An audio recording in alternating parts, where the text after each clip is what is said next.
saya Fahri Rafael Gipari dari kelas SPS 7. Saya akan mengerjakan tugas pengantar ekonomi Islam yang bertema karakteristik ekonomi Islam. Baiklah, saya akan menjelaskan hasil diskusi dari kelompok kami. Yang pertama ada pokok pembahasan, yaitu 1.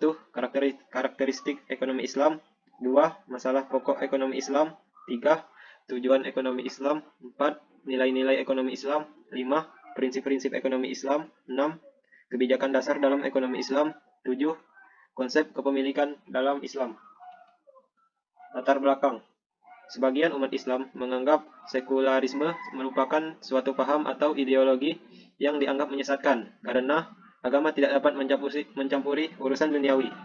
Dalam Islam, sekularisme tidak dapat diterima karena bertentangan dengan ajaran Islam. Karena menurut pandangan Islam, apabila sebuah urusan dipisahkan dari nilai-nilai keagamaan, maka urusan itu akan bertabrakan dengan nilai-nilai yang terdapat pada urusan yang lain. 1. Karakteristik ekonomi Islam. Ada 8 karakteristik. Yang pertama, menggunakan sistem bagi hasil. Kedua, menggabungkan antara nilai spiritual dan material. 3. Memberikan kebebasan sesuai ajaran Islam. 4. Mengakui kepemilikan multijenis. 5.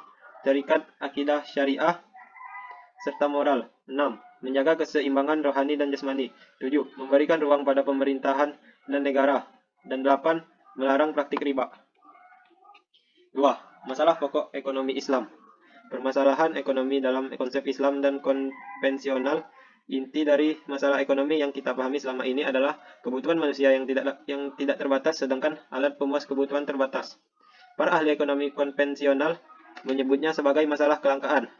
Kelangkaan atau kekurangan berlaku sebagai akibat dari ketidakseimbangan antara kebutuhan masyarakat dengan faktor-faktor yang tersedia dalam masyarakat.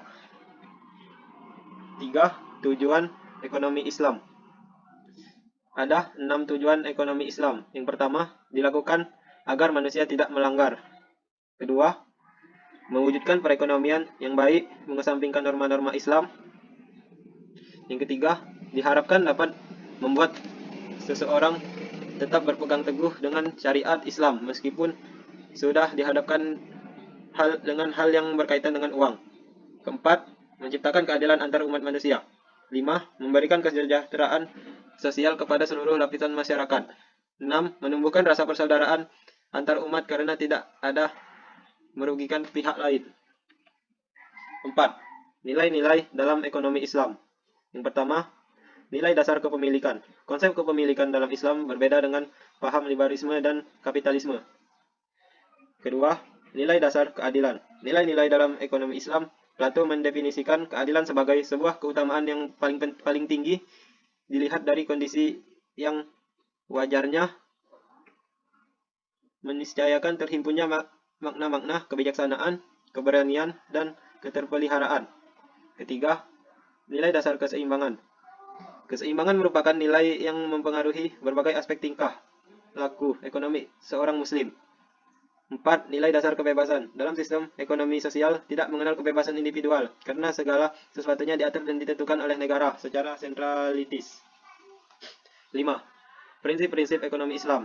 Ekonomi sebagai suatu ilmu yang mempelajari perilaku manusia dalam usaha untuk memenuhi kebutuhan dengan alat pemenuhan kebutuhan yang terbatas dalam kerangka syariah, dan juga kerjasama dengan prinsip bagi hasil. Secara umum, dalam ekonomi Islam dapat dilakukan dalam 4 akad utama, yaitu mudharabah, masyarakah, muzara'ah, dan musyaqqah. Prinsip atau nilai sebagai landasan dan dasar pengembangan ekonomi Islam terdiri dari 5 universal, yaitu tauhid atau keimanan, adil atau keadilan, nubuwah atau kenabian, khalifah atau pemerintahan, dan ma'ad atau hasil. Prinsip atau nilai sebagai landasan dan dasar pengembangan Islam terdiri atas 5, yaitu yang disebutkan tadi. Dan 6, kebijakan dasar ekonomi Islam. Islam mengakui fitrah manusia untuk mencintai harta dan memilikinya. Harta yang ada di tangan manusia hanyalah titipan dan amanat yang harus ditunaikan sesuai apa yang diinginkan sang pemiliknya. Konsep harta dalam Islam sangat komprehensif, di mana Islam tidak hanya mengatur bagaimana harta itu dapat diperoleh dengan cara yang halal, bagaimana harta dapat dikembangkan dan didayagunakan, akan tetapi juga mengatur bagaimana agar harta itu dapat berfungsi mensejahterakan umat, yaitu menggerakkan para pemilik untuk mendistribusi guna memenuhi kebutuhan hidupnya. Justru itu Islam mengakui adanya kepemilikan individu, kepemilikan umum, dan kepemilikan negara. Ketiga macam kepemilikan tersebut diberi batas wewenang sesuai dengan fungsinya masing-masing, yang pada intinya agar terjaga keseimbangan menuju kesejahteraan baik individu, masyarakat, dan negara. 7. Konsep kepemilikan dalam Islam. Kepemilikan dalam syariat Islam adalah penguasaan terhadap sesuatu sesuai dengan aturan hukum dan memiliki wewenang untuk bertindak terhadap apa yang ia miliki, selama dalam jalur yang benar, yang sesuai dengan hukum, dan manusia memiliki kecenderungan dasar atau fitrah untuk memiliki suatu harta secara individual, tetapi juga membutuhkan pihak lain dalam kehidupan sosialnya.